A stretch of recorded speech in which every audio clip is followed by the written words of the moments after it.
Dear Anthony, Uncle Ed back again. So, consider this a part 2 today because it'll be a couple weeks apart, but I'm wearing the same stuff because it's Thanksgiving. I got nothing better to do. All right, so I told you I was going to give you 2 new videos. This is the second. This one is about producers. What do producers do? Why do you need a producer? Good question. Every producer, he or she brings a unique skill set, taste, and experience. Do you want to sound like PJ Harvey? Do you want to sound like My Bloody Valentine? Do you want to sound like Billie Eilish? Do you want to sound like Drake? These are all considerations. Do you want to sound like The Cure or whatever that emo band you like is?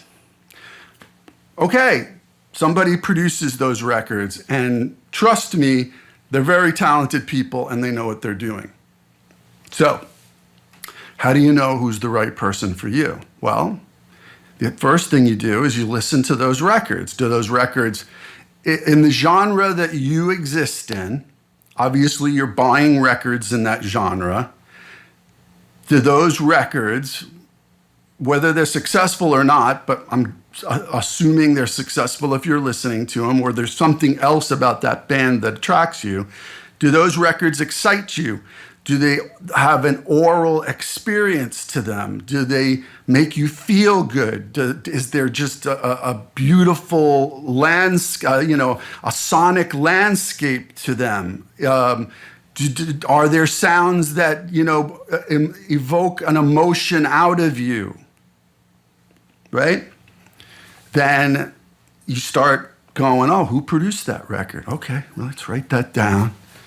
And you start thinking about that. Now, you're not going to get, at this point in your career, probably those producers. I mean, maybe.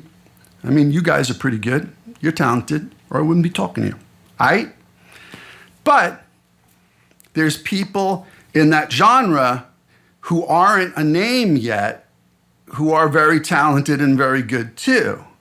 And what you really want is for that person to be excited about your band. Like if you sent Steve Albini a tape, now he's known as a producer, but he's mostly an engineer, but he knows what he's doing. He's worked with big bands, right? If he gets excited about you guys, then that's step 1. If you like what he's done, that's a bonus. But finding somebody that's excited about your music and thinks they can take it to the next level, that's what you want, right? So you want someone who's going to go, wow, man, you guys are awesome. Let's talk about this. Let's take it to the next level. There's a lot of different types of producers too. So I remember hearing a story, like there's a famous old school producer who, whenever there was tension in the studio, all he would do was walk out onto the floor. He'd leave the booth and walk out onto the floor and listen to everybody talking and discussing and arguing, whatever. And he put his hand in his pocket and start rattling some change in his pocket. Not saying a word, just rattling his change. And some of some of the guys who were in the band went, you know what? That kind of like, we got the message, right? And it broke up the tension and we worked it out. He never said a word, okay? There are other producers that are just, in your face all the time. Sometimes that's good. Maybe that's what you need. Maybe that's not what you need, right? So you look at their experience, like who have they worked with before? What kind of records have they made? What kind of budgets have they worked with? Are they on the way up? Are they on the way down? Just because they're on the way down doesn't mean it's bad. But if you're going after a bigger brass ring, that might matter to a record label, but who knows? These are just things to consider. And do they have their own studio? Do they have studios they like to work in? Do they have home studios? Or do they like to work on tape? Or are they do Pro Tools, or can they work long distance? Can we track with them and then do the rest of the stuff later? I mean, in today's age, these are all things that you should consider. And then, of course, how much this person costs you. A good producer could just be somebody who's there to help you facilitate what you need to do to make the best record you can, right?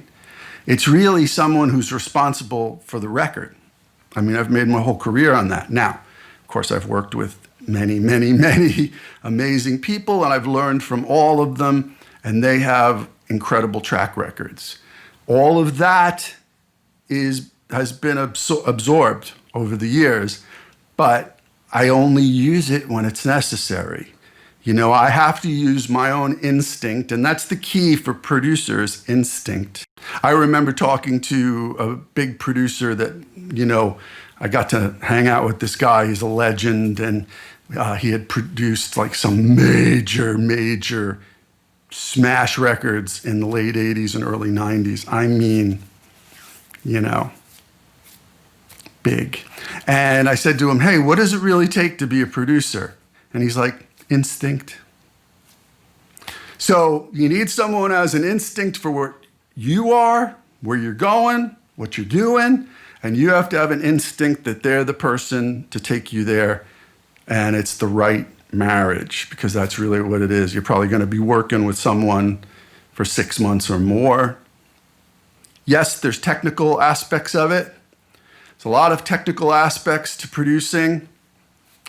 Those are really secondary to the instinct of taking it to the next level and making it all come together in the best way possible for that artist, for you, for your music.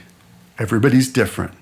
So a lot of things to consider. You know, a really good producer could be your best buddy who's got no name and no record at anything, but he just is fantastic for you to facilitate your record. You don't know.